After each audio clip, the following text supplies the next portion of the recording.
My name is Lisa. I'm a senior in the college. I study Spanish and government, and I had the opportunity to go to Bolivia this summer for 3 weeks. I want to echo my peers in thanking the Berkley Center, Professor Whistler, Professor Martin, Professor Carnes, Father Carnes, and everyone else who has helped us with this project. I also want to mention Silvana Gonzalez was my main helper and advisor and friend when I was in Bolivia. She works for Fe y Alegría. I'll be talking more about their programs tonight.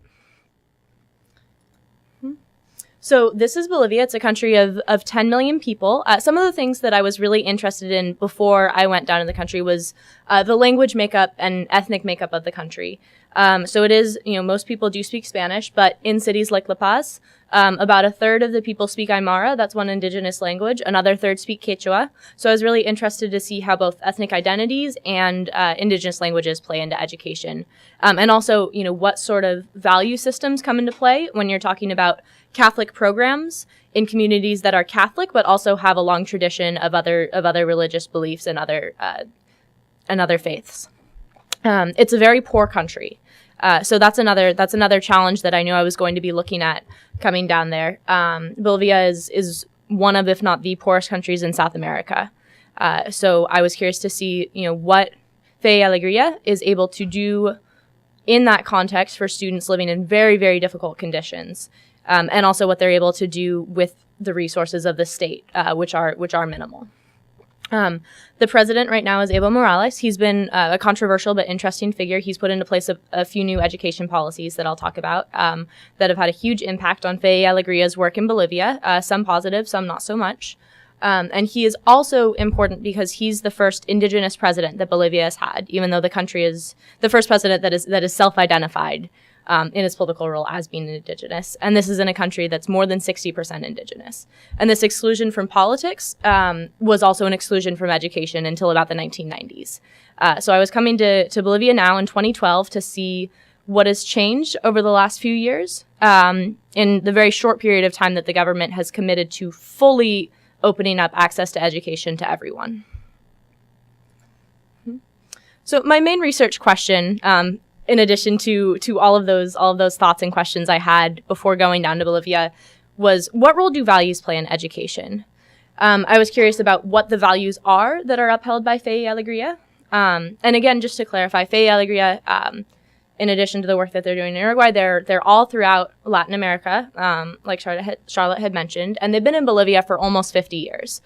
So it's a very different story from what you have in Uruguay. And the way Fe y Alegría programs work in Bolivia is they're almost like charter schools. They're privately run by Fe y Alegría staff and volunteers, but they're public programs. The normal teaching positions are financed by the government, and they're accessible to everyone. So in a lot of neighborhoods, your neighborhood school might be run by Fe y Alegría. But they also have a lot of extra programs, things like special education, job training programs, radio education that occur either in addition to or outside of a regular school. Unfortunately, I won't be able to talk about all of those today. The Fe y Alegría is described as como un monstruo. It's like a monster. It's that's the way it was described to me by Father René Cardozo, who's in charge of all the Jesuits in Bolivia, the Jesuit province. But they're doing a lot of great work, and I encourage you to check out some of the other programs they're doing. And then finally, I was looking at how their values are connected to social justice. And what I was looking at with these values is the values that are human values, Christian values, Jesuit values. And I want to mention just a couple of those tonight. One is the magis, a concept and the magis for service, a concept we're familiar with here at Georgetown. Doing more for others, doing more for God, doing more for ourselves. And this concept was mentioned to me by multiple staff from Fe y Alegría as the plus offered by Fe y Alegría to their students. That's how they described it. Humberto Portocarrero, he's a professor in a regular Jesuit high school, not part of the Fe y Alegría network, but another program I visited. He described it as an apostolic mission to go where others don't, and said the spiritual cannot be divorced from the social. So I was taking that and looking at all the different values that come into play in Jesuit education in Bolivia. But to look at how these values actually look like on the ground, I was also looking at what actually gets taught. This is a llama. This is at a school in El Alto. It's called the Colegio Luis Espinal Colpani. It's a primary and secondary education, about 1,000 students in primary education, 1,000 in secondary education. And El Alto is a city right above La Paz. So La Paz is at about 12,000 feet. It's in a bowl in the mountains. And then El Alto is on the high plain surrounding it. And El Alto is a primarily indigenous city of people that they or their parents have migrated from more rural areas to work in La Paz, and now also in El Alto. So this school is humanities education and technical education. So in the morning, all the students attend classes in math, science, reading, religion, and then in the afternoon, they attend classes for a trade. They select a trade once they're in high school. Younger children often work in agriculture and get to try out a few of the different areas. And then once they're in high school, they pick an area that could be carpentry. So a lot of them stick with agriculture. They could be working on sewing, fashion design. And so their education has this dual perspective. And I think that's a really important part of how Fe y Alegria's values look like in education. This is integral education. It's looking at the whole person and everything that you need to be successful in Bolivia. Oops. Another really important aspect is who is taught. And this is the value more of inclusive education.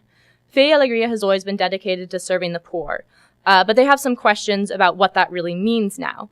I talked to Miguel Angel Marque. He is the coordinator for all of regular education programs for Fe y Alegría in Bolivia.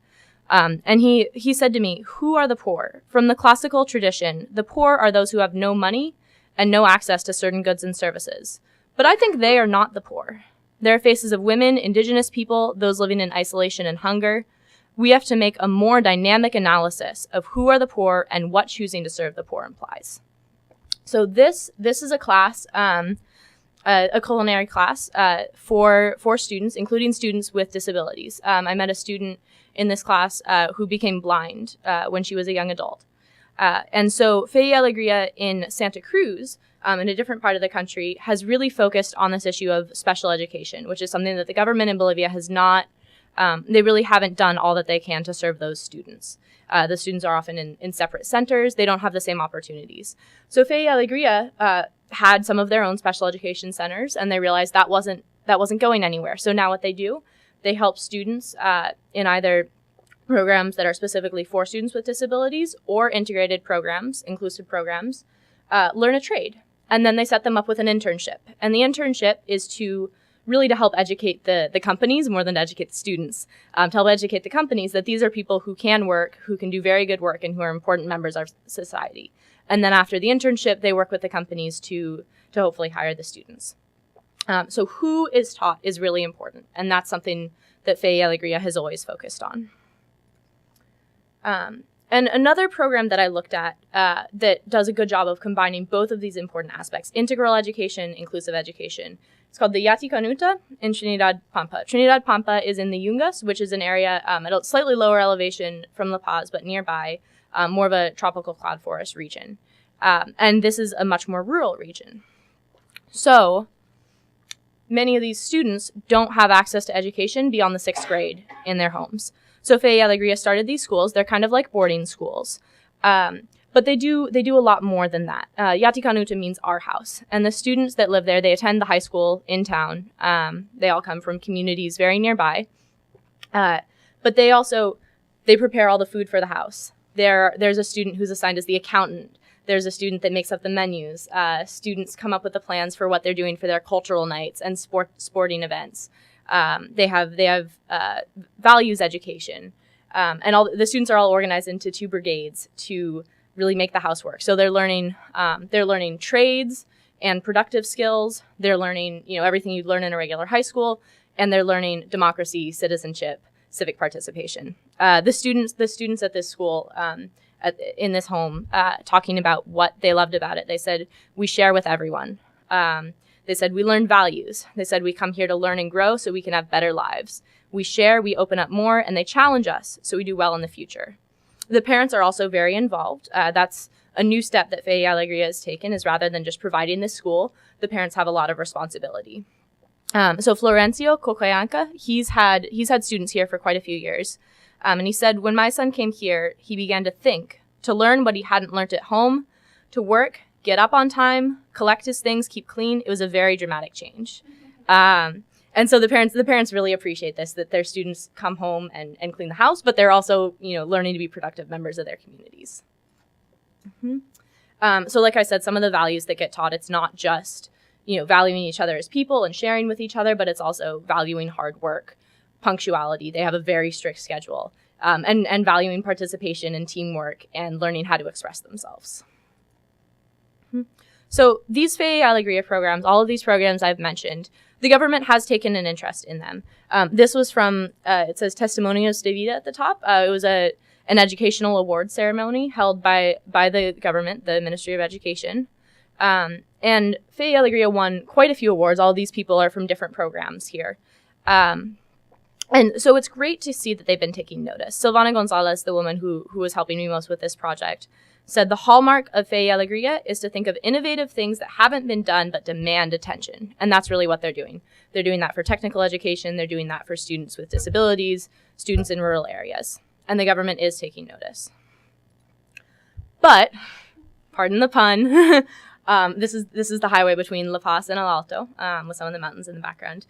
There's still a lot of work to do. And the biggest piece is around teacher training. When I asked Father Rafael Correa what he would change about education, if he could change one thing, he said, I want a whole new generation of teachers. So this is a big deal. Fe y Alegría, one of their reasons for excellence is they focus a lot on teacher training, but they don't train all the teachers in the country. So there are still a lot of challenges around that, around salaries, around hiring, around education. But finally, to conclude, so I did find that that Jesuit human and Christian values are very important. These values for Magis, for inclusive education, integral education, those are very, very important.